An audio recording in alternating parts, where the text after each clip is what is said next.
All right, guys. The next guest looks to have a sexy dust-up locked in on December 2nd against Bobby Green. That's sure to get your nipples fully erect. The pride of New Zealand, Dan, the Hangman Hooker. Welcome back to your holiday home away from home and Submission Radio. How are you, man? Thanks for joining us this morning. I'm all right, boys. I'm all right. What's going on? Been better. Wait, what? What is this? What happened? Sparring yesterday, just popped a bit of a kick. Got sent for an X-ray. She's custard. Fuck! It's broken? It broke. It just broke in the same place. It kind of is what it is. Man. It is what it is. I took a risk. I obviously come back a little quicker than like it's all on me, brother. I rushed to come back. I wanted to fight, and I knew the risk of coming back there quickly, and we rolled the dice, and we come up snake eyes, baby. Dude, we're so sorry, man. What a fucking brutal thing to have. So how did it happen in training, man? So was this yesterday you mentioned or the day before? How did it kind of how did it happen? Yeah, just sparring yesterday. Just probably one of those things. I've blocked 1,000 kicks in the last couple of months and just one hit on the right spot. And it just it is what it is. Oh my God. How do you feel about it? I know it's super fresh. No, like, bro, it's no one put a gun on my head and told me that. Everyone was kind of kicking the can down the road and telling me to wait, and I pushed it. I hurried it along. I forced it. It's on me. I was just hungry. You know what I mean? It happened again. It's like the double-edged sword of being obsessed with something. Sometimes you hold it so tight that you crush it. I feel you, man. It's fun taking risks, and it's really fun when they pay off. But this is obviously the downside of that. So what did they tell you? Like, what was the recommendation of like how long to wait versus how long you waited?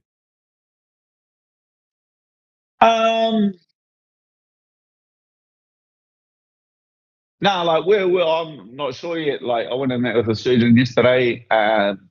UFC kind of put that all together. Met with the surgeon. He's sent me for a CT scan, and I'm going to hear back today about like what the actual story is. Yeah. So we'll find out whether it's.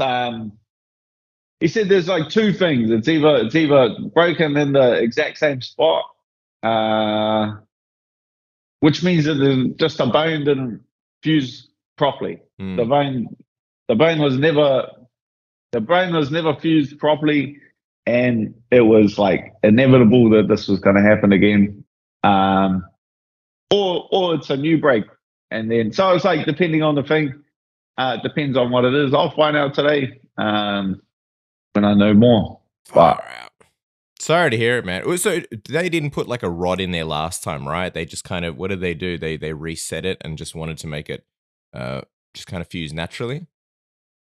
They just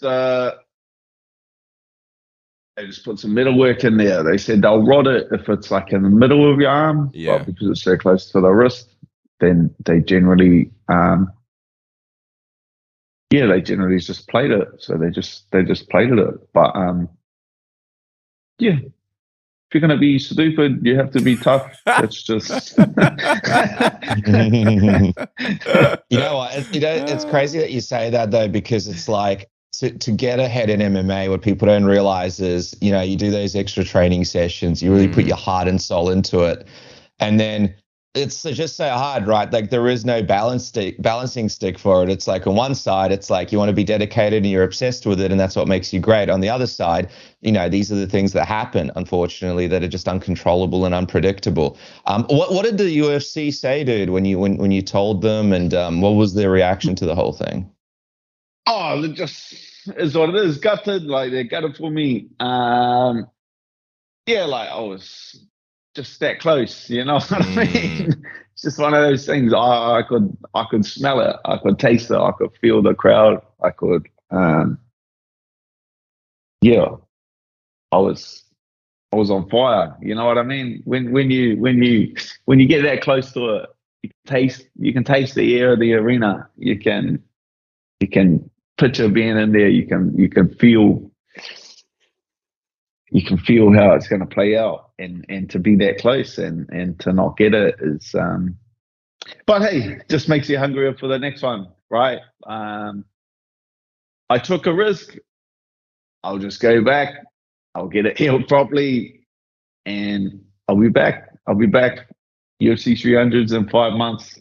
Hey, That's a good target. Everything happens for a reason. It wasn't. That one wasn't meant to be.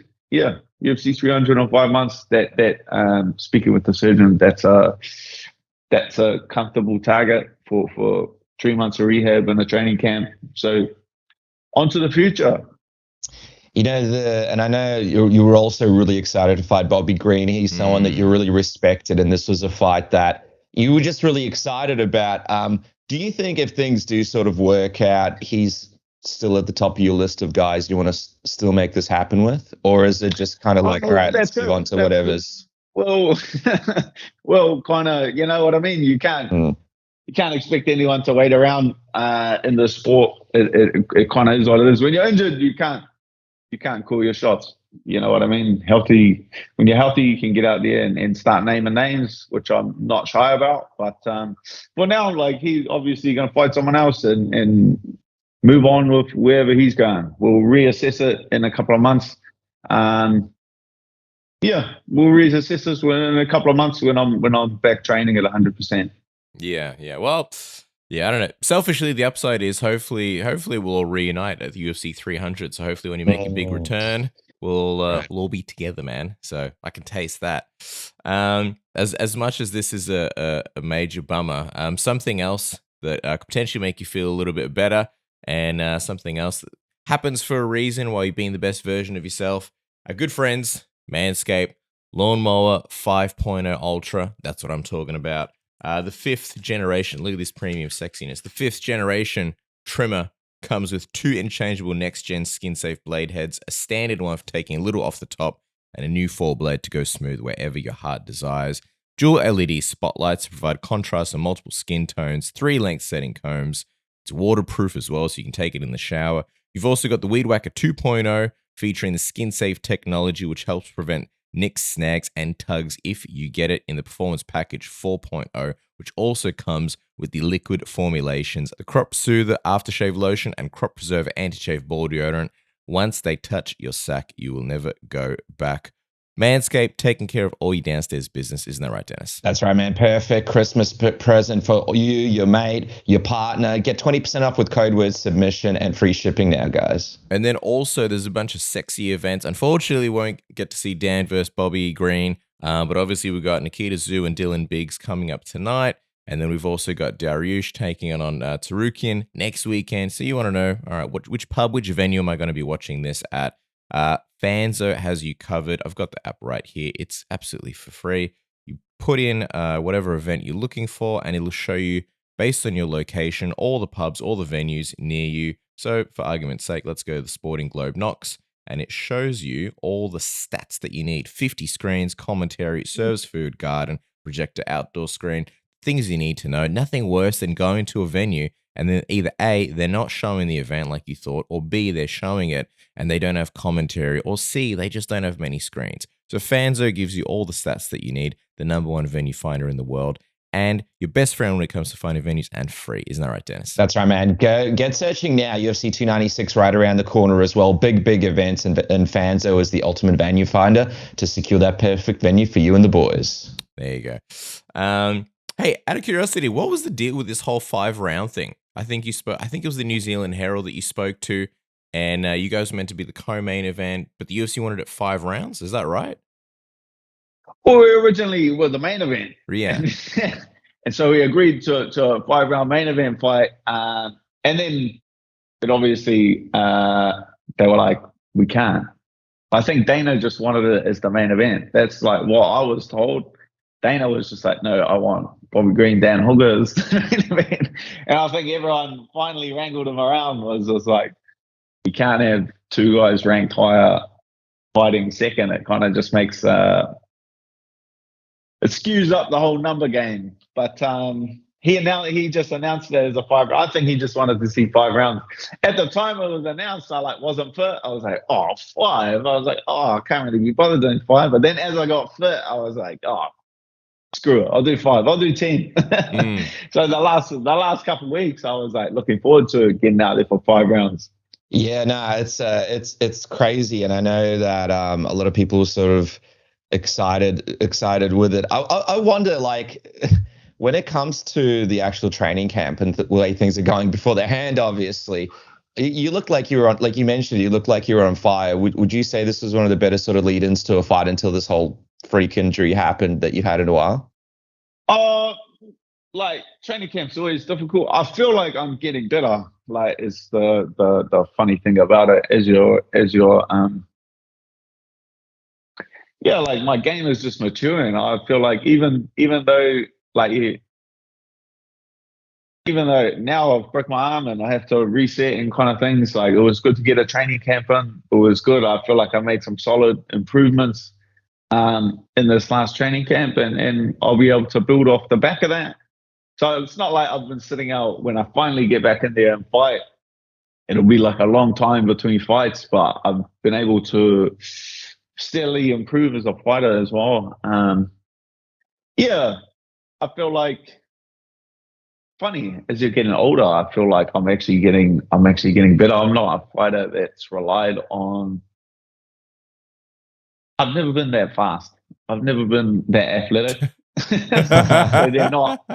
they're not things that I have ever relied on. I feel like I rely on my timing, I rely on my power, and those are not things that diminish as you get older, which is quite funny. You know what I mean? So I feel like I'm only improving. I feel like I'm just kind of scratching the surface and kind of coming into together as a fighter now. Bit of a shame, but everything happens for a reason. It'll work out. You saw on socials you were putting up, like, for BMF. What was the deal with that? I think did you feel like this fight was going to be like a BMF like #1 contender, or did the UFC say that? What was the deal there? Oh, that's Bit of fun. That's the people's title. You know what I mean? Like, if you call your own shots with a thing like that. I feel like Bobby was thinking the exact same thing I was thinking. I saw you was like, he set up Max for the next one, and I was like, this guy's already reading my mind. Yeah, was like, that's the one. You beat Max, then there's definitely whoever, like, the winner of that gets a BMF title shot. But that's the game, though. But you know what? It's next year, though. How many great opportunities, how many great matchups are there? Like, I feel like at 155 right now, so many names for you to fight, so many great opportunities. Like, unfortunately, Bobby didn't happen, but, you know, who knows? I know he was really keen to fight you. Maybe that happens. There's a whole bunch of big fights happening in the lightweight division. I know you're not that keen on it, but maybe Paddy Pimblett, if he does look impressive against Tony Ferguson, maybe he'll be interesting enough for you to potentially look at. So a lot of fun fights. And, of course, you know, Gamrot, all sorts of fights leading into the title. So a lot of really fun fights for you, man, that BMF title. I guess the silver lining here is, if there is one, is that Christmas with the family and the boys, back to Blake's pirate ship, if you called bibbies, and enjoying it properly, right? Is that something that you can at least sort of shift your attention to a little bit and kind of get excited about, at least, you know, enjoying that period a little bit more? Yeah, like, at the end of the day, it's just a broken arm. Like, I know it happened again, but that was purely because I rushed it. Like, when I say it's just a scratch, it's just a broken arm. Like that I mean, just a scratch on, like, the scale of injuries that I've seen in the sport. I've seen, you know, guys completely tear their knees out back to back to back. I've seen guys, have to fuse discs in their spine. I've seen guys get slammed on their necks and get paralyzed. I've seen, full leg breaks. Those are injuries. This is the little bone in your body, the little bone in your arm broke. That will heal. That on a scale of things I've seen is just a scratch. That's what I mean by when I say that. So I will be back. This is just a bump in the road. Gutted for the Texan fans. Gutted for the fans. That's like the main thing. This was going to be a firefight. I was coming to bring it. I was bringing everything. I was going to hit him with the kitchen sink. We'll be back. 100%. Did they say, by the way, what they're going to do with Bobby? Is he off the card or they're going to find him someone? No, I haven't even talked to anyone about this, brothers. We just booked in this interview. Wait, but you already said the UFC knows, right? They organize the scans and everything? Yeah. Nah, everyone knows. UFC knows. Yeah, they know. Sure. UFC knows. Yeah. I don't know what's happening next. That's that's above my pay grade, boys. I just laugh because you're the ones that are gonna have to get this interview cleared with Ash, not me. I just love how we thought you were going to be in training soon, like in 20 minutes or whatever. Dennis was like, we got to be quick because he's got training. Yeah. And so when you picked up and you were at home, I was like, okay, maybe we misunderstood. And we were like, do you have training? And you were like, nah, we're good. Now it makes sense. I got time, boys. I got time today. Yeah.